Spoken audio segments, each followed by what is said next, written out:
Oke guys, ketemu lagi sama Milliarder Boy. Jadi hari ini gue akan uh, cerita sedikit tentang pembahasan episode yang kemarin ya, yang 1, 2 ya, baru 2 episode. Jadi kenapa alasannya marketing properti itu sulit closing? Nah, terjadinya sulit closing. Nah, disebabkan oleh apa? Jadi sebelumnya udah gue jelaskan di episode pertama, kedua, dan ini yang ketiga ya guys. Jadi orang susah closing itu dikarenakan yang pertama sudah, yang kedua sudah, yang ketiga ya sekarang. Yang ketiga ini adalah tidak ingin kaya guys. Jadi beberapa orang itu sulit sukses dalam hidupnya karena hidupnya sederhana, karena dia tidak berkeinginan untuk menjadi kaya raya. Itu penyebab utamanya guys. Jadi kalau kamu tidak punya keinginan yang begitu kuat untuk kaya raya, jualan properti juga akan susah untuk mencapai target. Jadi kamu juga kerjanya juga santai-santai gitu kan. Nah, kalau misalnya kamu kerjanya santai, ya berarti kamu tidak terlalu memiliki banyak keinginan.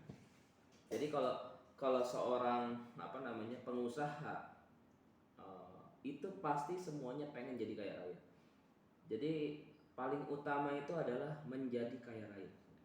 Jadi orang miskin ya, kalau menurut gue nih, ini kalau menurut pandangan gue ya, gue nggak tahu kalau misalnya teman-teman di luar sana berpandangan beda, mungkin persepsinya berbeda, nggak apa-apa.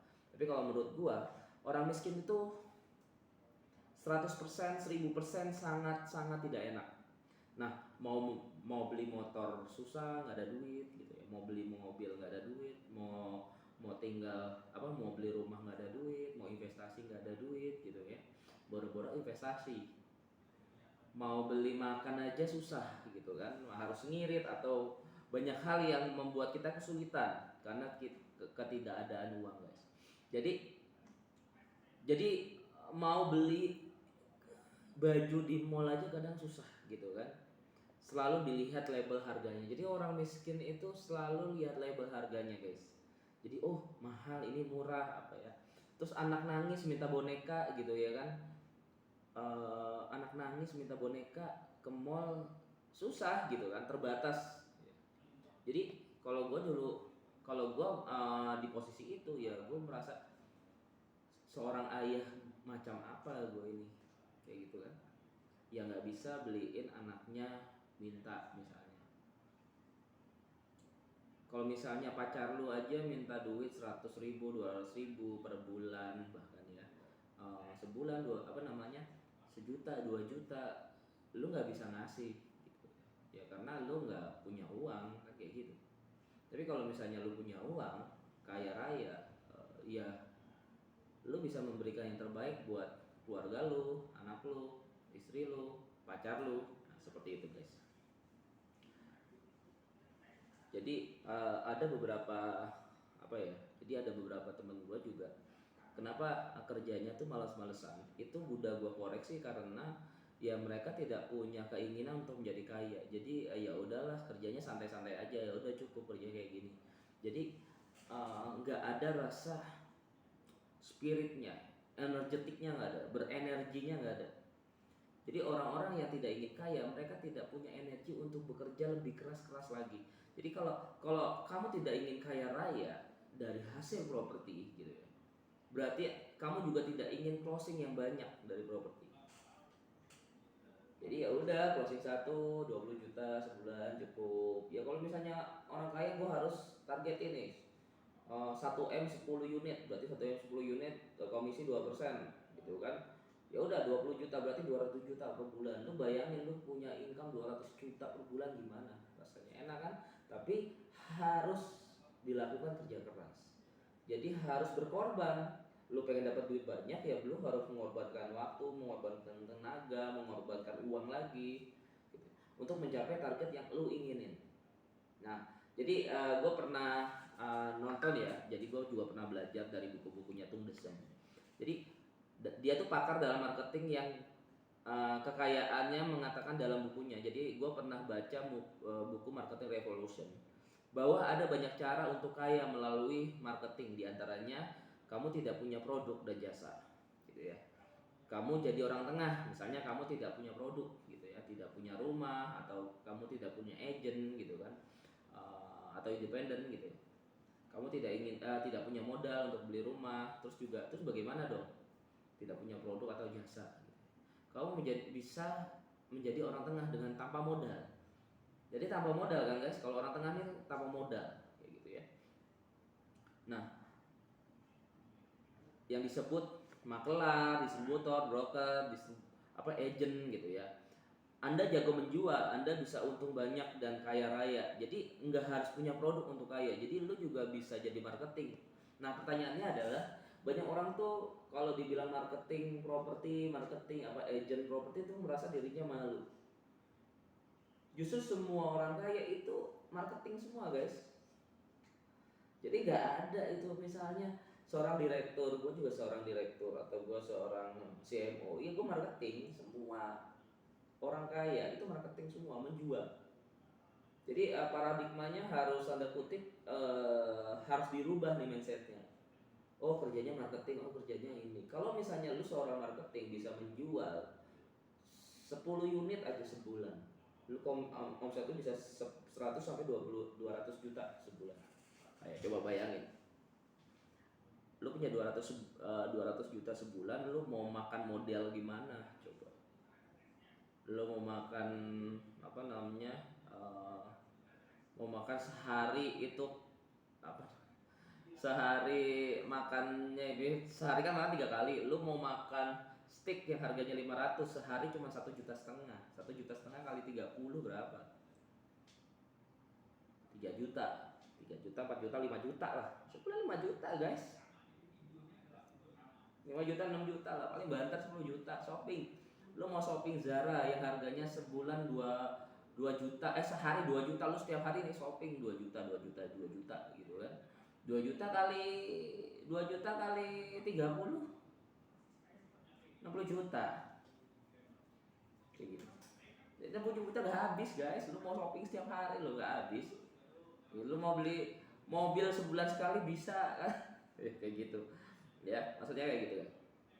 Nah, jadi kalau kita jago jualan properti, lu bisa kaya raya. Sudah banyak orang membuktikan, termasuk gua ya. Jadi termasuk gua udah membuktikan dalam 3 bulan pertama jualan properti, gua udah bisa beli banyak lah ya, dari jam, terus juga mobil, rumah, terus juga aset, terus gua juga investasi juga. Terus apalagi banyak hal yang gua juga bisa investasi gitu ya di 5 tahun terakhir ini. Terus orientasi kaya itu wajib untuk setiap marketing properti. Nah, kenapa? Orientasinya itu adalah karena properti itu sungguh lezat dan gurih, manis. Jadi paling enak itu jualan properti, guys. Nah, pertanyaannya adalah, harta Tuhan itu kan triliunan. Jadi hartanya Tuhan tuh triliunan. Nah, ketika bulan pertama saya tidak closing, saya langsung ketemu sama guru saya. Jadi lu juga harus memiliki mentor, guys. Jadi lu wajibin lu harus menemui mentor. Jadi kalau misalnya lu dalam waktu 1 bulan pertama lu kagak closing, lu minta tolong gitu ya. Minta tolong sama guru lu. Nah, gimana? Ini gua akan share sedikit apa sih yang dulu tuh terjadi di dalam hubungan gua sama guru gua. Jadi, Mas, kamu harus berorientasi pada kekayaan. Jadi, kekayaan itu sangat mulia. Dengan kekayaan kita bisa membahagiakan. Jadi dengan kekayaan kamu bisa membahagiakan dirimu dan orang lain. Nah, orang-orang tercinta kita juga bisa beli mobil impian kita juga bisa beli rumah dengan kekayaan yang ada di tangan Tuhan gitu ya. Kita juga bisa sedekah sebanyak-banyaknya. Nah, demi meringankan penderitaan orang miskin. Jadi orang kaya tuh nggak jahat. Jadi orang kaya tuh nggak jahat. Jadi kalau misalnya lu mau beli, lu harus penuh dulu guys. Lu juga harus cukup dulu. Kalau kamu tidak ingin kaya, nah pertanyaannya, kalau kamu tidak ingin kaya, maka kamu rugi besar. Sekarang gua tanya, kira-kira Tuhan kaya nggak? Gua tanya sama lu. Kira-kira Tuhan kaya apa enggak? Ya. Nah, pasti lu bilang, ya kaya tuh bro. Nah, hartanya Tuhan tuh kira-kira berjuta-juta triliunan kan? Lu jawab pasti, ya pastilah. Nah, Kira-kira hartanya Tuhan yang berjuta-juta triliunan itu untuk siapa? Ya untuk manusia ya. Kira-kira Tuhan itu pelit nggak? Kalau lu minta pasti lu dikasih, benar nggak? Ya enggak lah. Nah kalau cuma 1 miliar, 10 miliar, 100 miliar, 1000 triliun itu sangat-sangat kecil bagi Tuhan, gitu. Triliunan planet gitu ya, miliar-miliaran galaksi di dalam alam semesta ini semuanya untuk manusia ya, contoh gitu ya. Tugasmu adalah meminta kepadanya. Setiap detik, setiap waktu harus terus meminta. Jadi intinya adalah mintalah kepadanya maka engkau akan diberi. Jadi kalau di dalam agama gua ya, di dalam agama Kristen, ketuklah maka pintumu akan dibukakan gitu ya. Jadi panggil, kalau misalnya belum dibukain lagi, buka pintunya. Kayak gitu. Intinya minta, intinya itu adalah minta maka kamu akan dikasih, pasti dan pasti. Gue juga nggak apa-apa. Yang penting banyak orang tuh bilang tuh ya nggak apa-apa lah mbah, nggak apa-apa lah bro, yang penting sehat gitu kan, daripada sekaya sakit-sakitan. Nah pertanyaan banyak orang tuh apa ya kayak gitu kan, bilang ya udah nggak apa-apa, nggak kaya, yang penting hidupnya sehat daripada kaya sakit-sakitan gitu ya. Itu pola pikir orang miskin. Jadi kalau misalnya lu berpikir seperti itu adalah pola pikir orang miskin yang selalu memilih salah satu dari antara dua pilihan. Hidupnya selalu memilih di antara dua pilihan, guys. Kalau gua memilih untuk kedua-duanya, udah kaya sehat, terus kalau bisa masuk surga gitu kan. Nah jadi kalau perlu gua harus memilih dua pilihan, yang kaya dan sehat. Nah kalau misalnya kita kaya bisa ngatur makanan, waktu, hidup, olahraga, misalnya gue bisa self fit ke self fit, terus fitness, bayar fitness kan, fitness kan bayar mahal, sewa guru pelatih private gitu kan untuk melatih sendiri. Terus apa lagi, banyak hal yang bisa lo lakuin dengan uang yang banyak. Ya tetap bersyukur lah ya. Nah tapi kok banyak misalnya orang kaya tuh tapi pelit, kaya tapi dari hasil korupsi gitu kan, kaya tapi tidak religius gitu ya. Kamu harus mengubah pola pikirmu dulu. Jadi kalau misalnya kamu berpikir orang kaya itu pelit, orang kaya itu korupsi, orang kaya itu tidak religius gitu ya, banyak orang-orang kaya tuh lebih religius lagi, guys. Jadi gue banyak nemuin orang kaya juga religius kok. Gue nemuin banyak orang kaya nggak korupsi gitu ya. Gue nemuin banyak orang kaya tuh apa ya, tidak pelit gitu kan. Jadi rubah dulu nih paradigmanya nih. Jadi kalau misalnya lu mau kaya, lu rubah dulu paradigmanya. Kamu harus mengubah pola pikirmu dulu nih. Pola pikirmu yaitu itu orang lain, kalau kita tidak. Nah boleh nggak kita bisa kaya tapi dermawan? Nah pertanyaannya kayak gitu. Nah tapi jujur, kaya tapi religius boleh nggak? Sekarang gua tanya, kira-kira Tuhan pengen kamu kasih kaya atau enggak? Nah yang pasti pengen kaya. Nah, dengan kekayaan itu sebenarnya lu bisa banyak memberi gitu. Nah tugasmu sekarang adalah kamu harus yakin bahwa semua orang bisa kaya. Kamu juga punya keinginan yang menggebu-gebu untuk kaya. Kamu juga harus mendapatkan tujuan untuk mencapai tujuan, dan terakhir kamu harus punya strategi dan kesadaran untuk kaya dengan cepat tapi aman. Jadi kalau misalnya lu religius, berarti kalau misalnya wah gua pengen kaya agar gua bisa memberi lebih banyak orang-orang miskin. Kadang gua juga ngelihat misalnya di luar sana itu ada orang-orang tuh yang masih susah cari makan. Kadang tuh gue pernah sebulan sekali itu gue keliling Surabaya, itu nasi kotak guys pakai mobil. Jadi mereka juga terima kasih gitu ya. Kadang 50 pieces gitu ya, 50 kotak nasi gitu ya. Walaupun nggak seberapa sih, satu kotak kan 10.000, 20.000, ya paling kali 50 sekitar ya 200-500 ribu lah ya. Tapi itu gue seneng banget ketika gue bisa memberi banyak orang gitu. Nah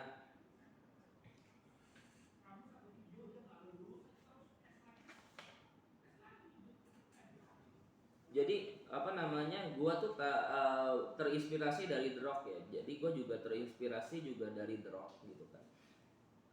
Kalau lu sekarang masih miskin tidak apa-apa, karena pegulat stand up The Rock aja yang kita tahu membintangi banyak film Hollywood itu juga pernah merasakan hal miskin gitu ya. Jadi gue akan bacain beberapa artikel-artikel yang dia punya. Jadi dia pegulat paling bersinar, paling terkenal dan merupakan pegulat terkaya dengan total kekayaan bersih lebih dari 70 juta US dollar guys. Dia sudah membintangi puluhan box office seperti The Mummy, terus The Scorpion, The Rundown, dan Joaquin Tal, dan The Fast Furious gitu ya. 6, 7, 8, masih banyak lagi. Jadi buku autobiografinya juga menjadi bestseller gitu ya di Amerika Serikat tahun 2000. Dia telah menyabet sabuk juara WWE 8 kali. Ini jagoan gua nih, The Rock ini jagoan gua. Nah, juara tag team 5 kali. Tapi tahukah kamu bahwa sebelum terkenal seperti sekarang ini, dia dulu juga sengsara seperti kamu gitu ya, sengsara gitu. Dalam sebuah wawancara dia berkata, in one I have $5 in my pocket and now should think I am broke and has help and one day I won't be. Jadi tahun 1995 sebelum dia di WWE, dia pernah mengalami masa-masa sulit ketika dia hanya punya $5 di sakunya. Dan dia punya dua pilihan, bokeh atau bangkit dari bokeh, miskin atau bangkit dari miskin. Dia lebih memilih untuk meyakinkan bahwa suatu hari nanti dia tidak akan pernah miskin lagi, dan suatu hari nanti gua pasti akan sukses. Jadi lu harus menanamkan kepada diri lu sendiri, suatu saat nanti gua pasti kaya, suatu saat nanti gua pasti kaya. Jadi itu yang lu harus tanamkan di dalam jiwa lu guys. Nah, keyakinannya sudah terbukti lewat kerja keras dan kerja cerdasnya. Dan The Rock sangatlah populer di seluruh penjuru dunia. Dan anak-anak kecil pun akrab dengan terikan yang namanya fenomenal "If you smell what The Rock is cooking". Jadi itu kalau The Rock ini sebenarnya dulu zamannya gue masih SMP itu, gue penggemar beratnya dia banget sih, The Rock tuh. Emang luar biasa banget. Jadi dulu emang dia juara dunia WWE ya, luar biasa. Nah, itu yang ketiga. Selanjutnya adalah kenapa orang tuh 13 kunci, kenapa tuh orang susah untuk jadi kaya, susah closing dalam penjualan properti. Yang keempat itu adalah, poin keempat adalah tidak memiliki strategi action yang 1000% terbukti sukses. Jadi setelah kamu mempunyai keyakinan yang benar tentang jualan properti, kamu juga harus punya target penjualan guys. Target penjualan yang sangat tinggi, goalnya juga harus luar biasa hebat. Tapi kalau strateginya salah, itu bullshit gitu ya. Jadi kalau misalnya lo dalam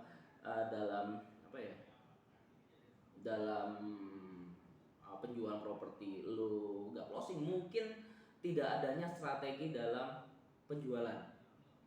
Jadi tanpa strategi dan yang action yang telah terbukti. Jadi yang strategi yang telah terbukti berhasil ya, sehebat apapun impianmu gitu ya, kalau kamu nggak punya strategi yang terbukti berhasil, setinggi apapun targetnya, itu semua tidak akan ada gunanya guys, tanpa adanya strategi yang sudah terbukti berhasil. Jadi sebenarnya kenapa orang tuh sulit untuk kaya, ya karena dia tidak tahu caranya. Itu lagi, kenapa dia sulit closing, karena dia tidak tahu caranya closing. Kenapa dia sulit untuk kaya, karena dia tidak tahu caranya untuk kaya. Jadi kayak gitu aja sih guys.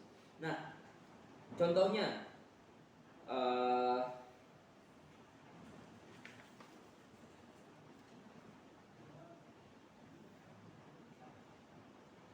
contoh ya, misalnya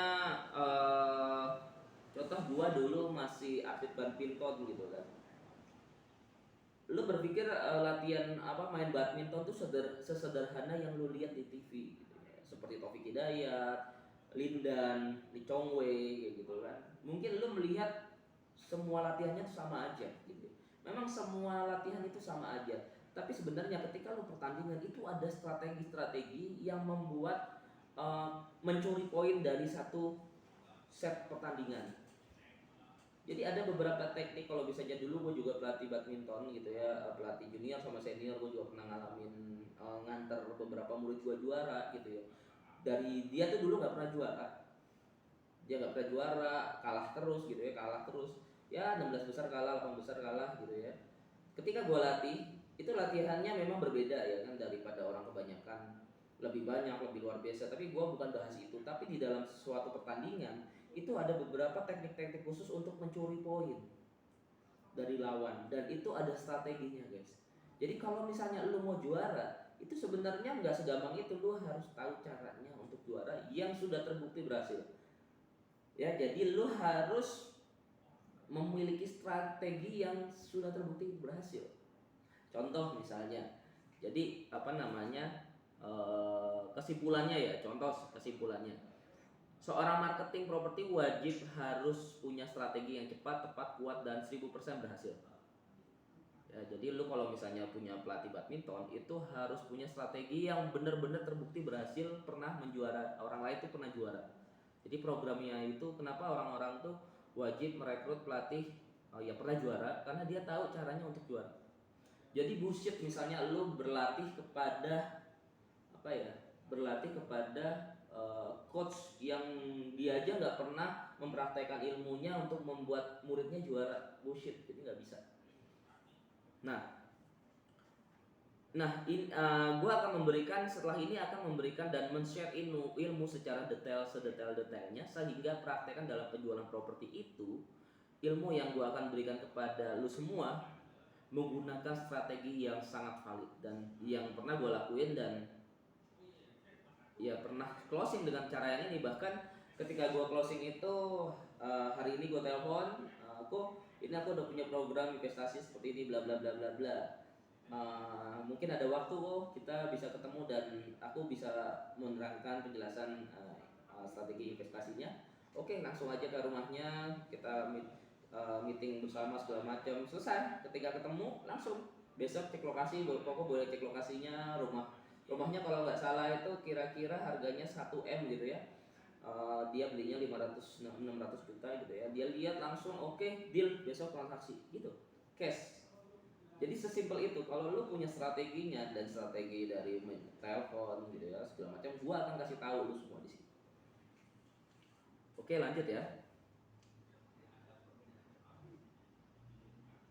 Gua akan memberikan apa ya? Jadi gue akan memberikan semua yang gue tahu kepada lu semua di konten ini. Jadi misalnya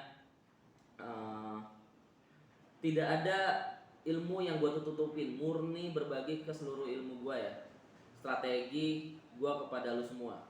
Jadi tentu saja lu harus tahu mengadaptasi strategi dari ilmu gue yang kamu sesuaikan dengan diri kamu gitu ya, lingkungan kamu atau perusahaannya kamu. Jadi kamu duplikasiin aja konsep gue, lu duplikasiin ke bisnismu atau penjualanmu. Jadi ada. Nah, kamu juga harus selalu tes dan ukur setiap kali menggunakan strategi dan metode yang akan gue kasih tahu di konten saat ini. Nah, karena setiap metode ini cocok buat saya, tapi belum tentu cocok buat kamu ya untuk diaplikasiin di dunia real kerjaan kamu. Jadi lu harus menduplikasi, menambah atau mengurangi kurang lebih lah ya kayak gitu. Jadi strategi action di dalam ilmu gue ini dibagi menjadi 4. Jadi yang pertama itu adalah cara beriklan. Nah, cara beriklan ini adalah yang efektif dan efisien guys. Nah, cara membuat judul yang powerful. Jadi setelah lu buat iklan di sosial media semua, buatlah judul yang powerful dan langsung menghajar ribuan kepala menggunakan teknik. Jadi kalau misalnya lu buat konten, buat iklan, pastikan konten tersebut jangan asal nyaplok gitu ya. Mikir, coba contoh, lu harus mikir gimana caranya supaya ini bisa menyetopkan, kan kalau kan scroll terus kan. Kalau misalnya dia lihat sosmed itu scroll, gimana caranya ketika lihat dia konten lu, dia berhenti sejenak dan melihat sedikit informasi yang lu berikan. Nah, itu ya. Yang kedua adalah cara menjawab telepon yang efektif dan efisien dan meyakinkan sehingga konsumen langsung tunduk takut bersedia cek lokasi. Selanjutnya adalah ketika lu udah buat share judul. Selanjutnya lu harus membuat, ketika di telepon itu lu harus membuat konten membuat orang tuh penasaran dan ingin melihat ke lokasi. Gimana caranya dia mau ke lokasi dulu supaya ketemu, atau lu mau presentasi sesuatu, lu harus gimana caranya dia mau ketemu sama lu dengan berpikir dengan cara apapun.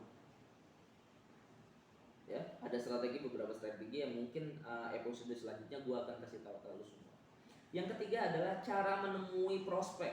Jadi ya, cara berpenampilan mengesankan sehingga konsumen langsung 1000% yakin kepada Anda. Jadi kalau misalnya ketemu itu sebenarnya presentasi itu ya lu harus rapi kayak gini kan, rapi, terus rambutnya klimis gini ya. Terus juga cara ngomong lu juga nadanya juga jelas gitu ya. Tegas dan dalam gitu ya, nadanya juga harus dalam. Nah, itu yang membuat sebenarnya presentasi itu bukan berupa produk ya. Presentasi itu ketika lu keluar dari mobil, turun dan lu ngomong sama mereka ini kayak gini penampilannya dan tutup pintunya, dan ya ada beberapa teknik lah ya yang bisa gua ajarkan selanjutnya. Itu paling penting guys. Selanjutnya adalah yang keempat, bagian mengunci tanda jadi dengan menggunakan kuncian mautnya. Jadi gue ada kata kunci sebenarnya ketika ketemu dan gue habis presentasi, itu ada kata kuncinya untuk closing saat itu juga. Closing saat itu juga, dan apa ya? Gimana caranya dia mau beli besok transaksi di notaris atau dulu uang tanda jadi, UDP dulu apa sebagainya lah ya, langsung di lokasi. Jangan sampai lepas, gitu kan. Nah, itu yang sebenarnya teknik-teknik dasar yang sebenarnya lu harus tahu ya. Kalau misalnya lu kurang jelas, lu bisa undang gua ke kantor lu untuk gua presentasiin ulang, atau lu bisa ke kantor gua gitu ya. Untuk lu bos perusahaan, mungkin lu butuh bimbingan gimana caranya marketing lu tuh bisa cepat jualan, lu bisa mengundang gua ke kantor, atau lu mau ke kantor gua juga boleh kayak gitu kan. Gue sih selalu open dan selalu membantu teman-teman. Yang kelima adalah never give up. Ya, jadi never give up. Yang paling penting itu never give up guys. Jadi kalau misalnya gue di masa dulu ya, ketika gue latihan badminton, itu sebenarnya gue tuh kalah terus guys. Jadi ketika datang di suatu klub itu gue paling akhir. Jadi gue tuh dulu kalau main itu dapat 5, dapat 2, dapat 3 jauh. Jadi kalau game 21 tuh gue dapat di bawah 10. Di bawah 10 apa segala macem. Tapi gue coba lagi, gue latihan lebih keras lagi. Yang lain pada tidur, gue latihan lagi. Yang lain pada latihan sekali, gue latihan lagi. Sampai tiba akhirnya gue lama-lama imbang sama gitu kan. Terus akhirnya gue ketika pertandingan gue bisa menang dan juara. Padahal di situ tuh lawannya ngalahin gue semua. Jadi gue tidak diprediksi untuk menjadi juara. Jadi gue pernah pertandingan di Malang gitu kan. Gue tuh nggak pernah juara di Malang. Itu ketemunya Sidit itu unggulan. Jadi gue di paling atas, unggulan 1, unggulan 2. Jadi gue tuh nggak diprediksi untuk juara. Tapi akhirnya gue bisa ngalahin unggulan gue kalahin. Yang temen gue di situ tuh yang biasanya gue kalah sama dia lah berset, sekarang gue kalahin lah berset, menang terus sampai juara 1 guys. Nah sebenarnya rahasianya tuh apa sih gitu kan? Rahasianya apa kok bisa gue juara? Nggak ada rahasia apapun, cuman never give up. Ketika gue mencoba sesuatu dan gue gagal, gue bangkit lagi. Jadi sekalipun menyerah pada sesulit apapun keadaan gitu ya. Jangan pernah sekalipun menyerah. Jangan sekalipun menyerah pada sesulit apapun keadaan. Setiap kali kita gagal, kita harus secepat-cepatnya bangkit kembali. Gagal bangkit lagi, demikian seterusnya. Jadi kalau misalnya lu kalah hari ini gitu ya, gue pertandingan kalah hari ini, gue langsung enggak merenungi kekalahan 2 hari 3 hari gue diem, ya udahlah seminggu baru latihan lagi. Enggak, gue ketika hari ini kalah gitu ya, gue pulang ke rumah gue latihan lagi. Jadi kayak gitu. Jadi ketika gue kalah di pertandingan, besok gue kalah, gue besok pulang dari Jakarta ke Surabaya, itu gue latihan lagi, lari, terus teknik, fitness, itu yang gue lakuin guys. ya. Jadi kadang kita telah berusaha dengan sekuat tenaga, gitu kan. Jadi kita tuh kadang sudah kerja dengan keras, namun masih saja gagal. Kegagalan itu menyakitkan, menyedihkan. Gue juga sering mengatakan bahwa karakter laki-laki sejati itu, gitu ya, tidak dinilai setelah ia merayakan kemenangannya, tapi dinilai dari apa yang dia lakukan ketika menghadapi tantangan, guys. Segala kemunduran yang kamu alami, segala kegagalan yang kamu lakoni, kamu tidak boleh menyerah. Kamu harus bangkit lagi, move on. Jadi kata kunci yang kelima adalah, yang paling terpenting adalah never give up. Jadi ketika lu mencoba menjual sesuatu, udah strategi lu bagus nih, coba strategi A, gagal, coba lagi. Jadi ketika lu gagal, lu jangan tidur dan ya udahlah besok lagi jualan, minggu depan lagi jualan. Enggak, ketika lu gagal hari ini, oh gagal nih, berarti gue strateginya kurang nih. Langsung lu cari di internet gimana caranya memiliki strategi baru supaya orang mau gitu ya. Coba-coba, oh ini salah, coba lagi. Jadi langsung ketika lu jatuh langsung bangkit lagi, bangun. Jangan terlalu lama. Kayak gitu. Nah, jadi kembali lagi ke marketing properti gitu ya. Banyak marketing yang mudah sekali menyerah. Ya. Ketika sudah puluhan kali mengantarkan prospek, sehingga dengan mudah si marketing tersebut give up dan tidak mau menjual properti lagi. Berarti marketing itu tidak memegang teguh komitmen never give up. Jadi ada beberapa murid-murid gue juga ketika menjual udah nganter bayar 5-10 kali gitu ya, dan akhirnya nggak ada terjadinya closing, ya udah berarti ini susah ya, ya udah dia meninggalkan bisnis properti. See you goodbye, lanjut gitu. Dia mau coba bisnis lain ya gitu semua. Jadi semua bisnis kurang lebih hampir sama, guys. Lu mau coba bisnis apa lagi, mau apa aja tuh hampir sama. Cuman kalau properti kan worth it lah kalau misalnya lu nunggu 10-20 kali gitu. Nah, menyerah tanpa ada menyerah hanya ada kamusnya orang kalah, guys. Jadi pemenang tidak pernah melirik kalimat menyerah dalam susunan kosakata yang dia punya. Jadi orang sukses itu tidak ada dalam rumusnya itu kosakata menyerah itu nggak ada. Jadi nggak ada dalam kosakata gua itu menyerah, guys. Jadi bagi gua tuh haram banget misalnya gua menjual sesuatu itu menyerah terus gua pasrah gitu. Gua paling haram banget gitu. Seberapa banyak penolakan yang gua lakuin, yang gua terima gitu. Jadi udah ratusan ribuan mungkin ya penolakan yang investor. Jadi gue nawar investor presentasi itu udah ratusan ribuan mungkin ya, udah banyak banget sampai gue lupa berapa kali gue ditolak. Tapi ya udah, just do it. Gagal ya udah cari strategi yang baru, coba lagi, gagal coba lagi gitu. Ratusan orang, ribuan orang udah gue temuin, guys. Nah, yang paling penting dalam bisnis properti itu adalah supaya kamu tidak gagal ya dalam closing. Biar cepat closing, itu lu juga harus pahami angka-angka di bisnis properti. Jadi angka-angka itu kayak ada beberapa orang itu nganter prospek itu sekitar 20 kali baru satu.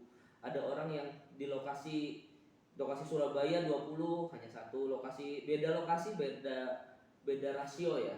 Jadi